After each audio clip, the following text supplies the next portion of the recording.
全身家当就8000块钱。结果认识了1个星期，然后你去他家里面就说第2天结婚。然后我当时本来说是去提亲的嘛。就第2天结婚啊？对啊。就真的第2天就结婚了？真的第2天就结婚了。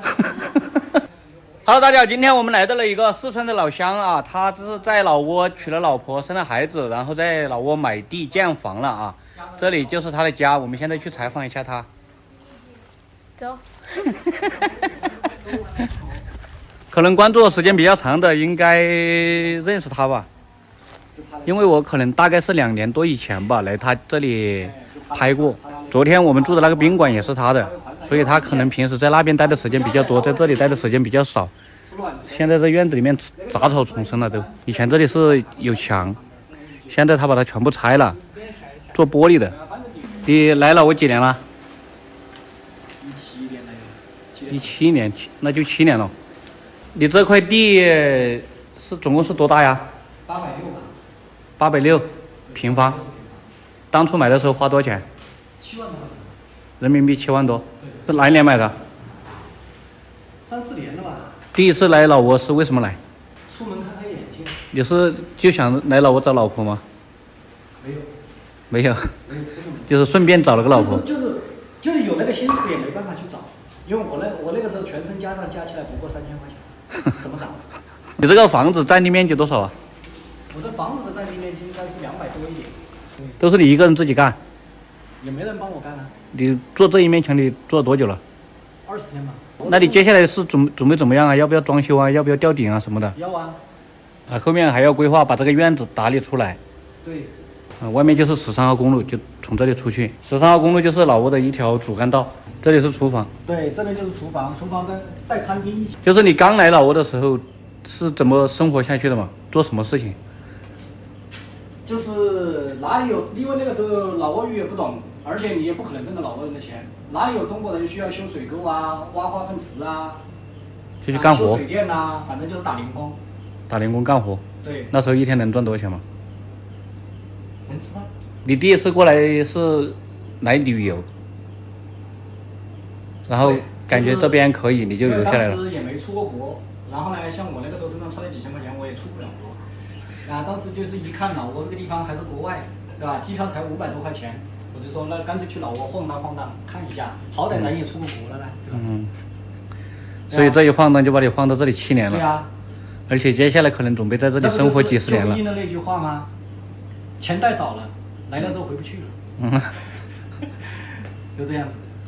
对，然后带你去看一下后院吧。你们都玩上了？啊？好玩吗？很小，没有太干了，只是一根一根的。这个旱季的时候会干吗？旱季的时候会干。会干呐？对，直接干。老张，你下来。对，直接干都没有水吗？旱季的时候好像要干2个月吧。对。现在水挺大哦。来洗个澡吗，大哥？我真的很想，我感觉这个水挺干净的。我跟你说，这一进来好舒服，我跟你说。穿个摇裤挺厉害的。我那个火龙果3个都红了，是吗？来看一下火龙果。对。昨天还是后面那个还是绿的。没有施肥吧？没有。纯天然了。今天都红了。你老婆很能吃苦啊，我感觉。她中文是你认识她以后学的，还是认识之前就学的？认识之后学的。认识之后学的。对，因为我不会老挝语嘛，所以我们2个在家里面很多东西就是要靠他问我，比如说，他说他当时学会了就是这个怎么讲，这个怎么讲，然后就比如说吃饭，他就说这个怎么说，然后我就告诉他，然后大家久了之后我就学会了。他中文很好的，我感觉他沟通无障碍啊。还好了，这么多年了呢，5、6年了呢。这里感觉确实挺舒服的，青山绿水。长什么？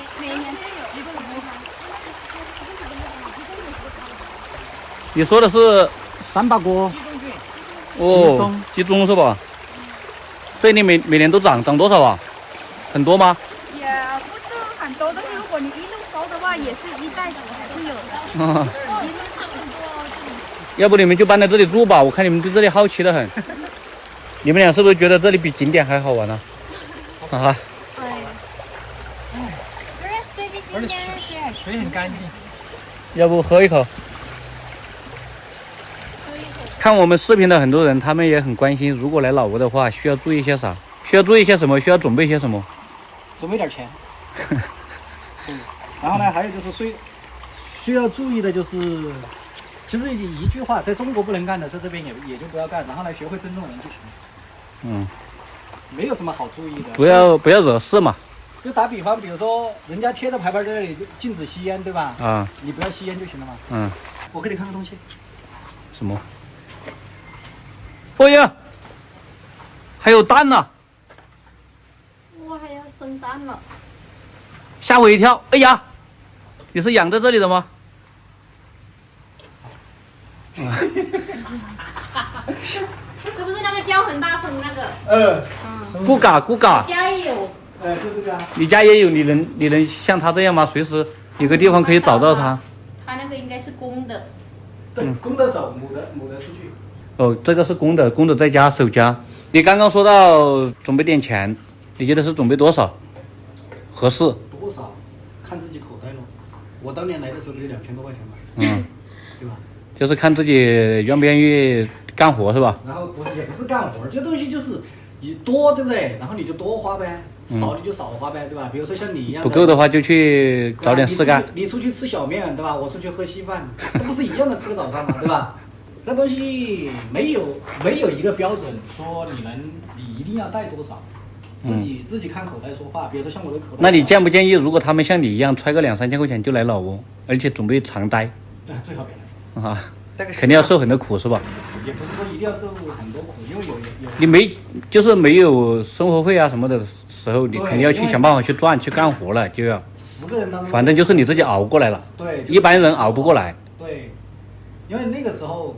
是刚好运气好，本来我是准备回国了，因为真的没钱混了，混不下去了。因为那个时候你就给人家修个水沟，一天其实也就是100-200块钱，那100-200块钱，但是你不是天天有活啊，那你赚那个几百块钱，你也不可能天天在这里生活的。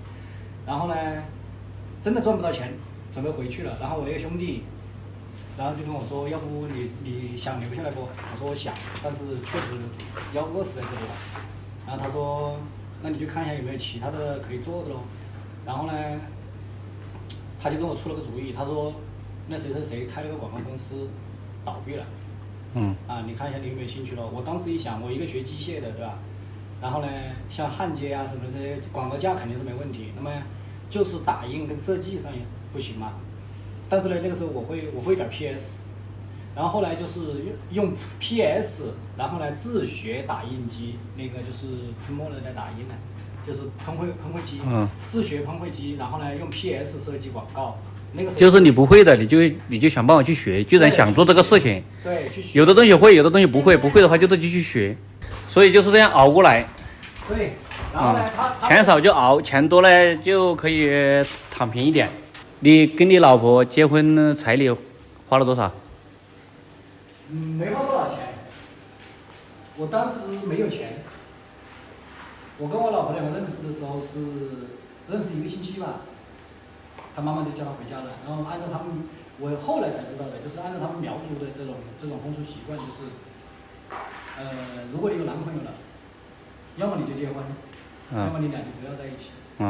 那我不知道啊，回去了之后呢，就打电话过来说，如果你喜欢我的话，你就来家里面见见爸妈。那我当时就想嘛，我说如果是这个样子的话，过去见见咯。就去他家里了。对，就去他家里。然后呢，当时也是想，说先提个亲，对吧？就像我们国内一样的，你先提亲嘛，给点钱，然后呢，再决定什么时候结婚，比如说1年后或者1年半之后再结婚。那个时候再给彩礼。结果我当天过去提亲，提完了之后，晚上就通知我说明天结婚。明天结婚？对，搞得我当时。你以为是就过去提个亲？对，我总共那个时候我全身家当就8000块钱。结果认识了1个星期，然后你去他家里面就说第2天结婚。就是你去的时候，然后家里面就问你喜不喜欢他。喜欢。对，然后你明天结婚。那你不喜欢你也不在一起嘛，对不对？女孩子也说，这个人还可以，然后就这样子了，然后就结婚了。然后我当时本来说是去提亲的嘛。就第2天结婚啊？对呀。就真的第2天就结婚了？真的第2天就结婚了。那我就说稀里糊涂的把婚结了呀。然后而且当时去跟我一起过去提亲的那些兄弟也是，就是觉得很意外啊。就是明明过去提个亲，对吧？然后结果老婆带回来了。就这样子。彩礼给了多少嘛？总共就1万人民币吧。总共1万。对，因为当时我丈母娘说是彩礼是5000美金。啊。我说我没钱。啊，然后他怎么说？然后我老婆说，反正她有钱没钱我都嫁。嗯。然后我丈母娘说那就算了，不要。不要。然后就说，那你把酒席办了吧。然后我就问他酒席多少钱，他说酒席不多，就可能折合人民币就1-2000块钱吧。然后我说那行呗，酒席我还是掏得起。结果第2天结婚的时候，几个哥哥不答应，还是要彩礼。最后给多少嘛？最后就是拢共加彩礼加酒席，拢共花了1万呢。就我带8000过去。然后呢，开始我丈母娘要钱，我要彩礼，我说我没有，我老婆说反正有没有她在嫁，所以呢就不要呢，当时就是决定就是说让我做酒席的话可能就1-2000块钱吧，然后我这还剩几千块钱，结果第2天几个哥哥又不答应，妈又做不了主，没办法，然后就哭着跟我说，他说我是不要你的彩礼，但是你这几个哥哥还没有要一点，我说你都要多少嘛，你说嘛，然后后来一加嘛，总共就是7000多块钱8000块钱吧。我说那就这样子了，反正我身上8000块钱，我就问我兄弟一起去的兄弟身上有没有钱嘛，他们说还有2000，然后就全借过来了，总共1万，我说就全给你们。就是总共酒席花了大概2000，然后彩礼给了8000人民币。这样子。那你来老挝等于是说你带了2-3千块钱来老挝，现在的话你都置办了些什么呀？这个房子啊，买地加修这个房子花了大概可能15万了吧？16-17万了吧？16-17万。买地盖房子，然后这几年生活下来不要钱了。生活我们先不算嘛，就是说剩下的嘛。剩下的还有。然后还有那边还有个宾馆。对，还有个民宿。再加这个房子。对，然后还有一些原来的广告机器设备什么的。宾馆那里投资了多少钱？20多30吧。20-30万。这就是你来老挝这7年攒下来的。差不多，来老挝这7年攒了个老婆，还有个儿子。然后有个房子，有个民宿。你孩子学费多少啊？127万。127万老币。对，127万老币。多久？1个月。1个月。对，中午包吃。上的什么学校啊？贵族学校。这里的贵族学校。对呀。127万的话，大概不到400块钱啊。400不到。我前面那几年在工地上晒得跟老挝人一模一样。就我不戴眼镜的话，我走出去，人家都把我当老挝人。你直接不说话。对。你不说话，他们都以为你是老挝人了。就是因为每天就是大太阳，你都在工地上去干活，然后工人做不了的、不会的，你自己要爬上去做。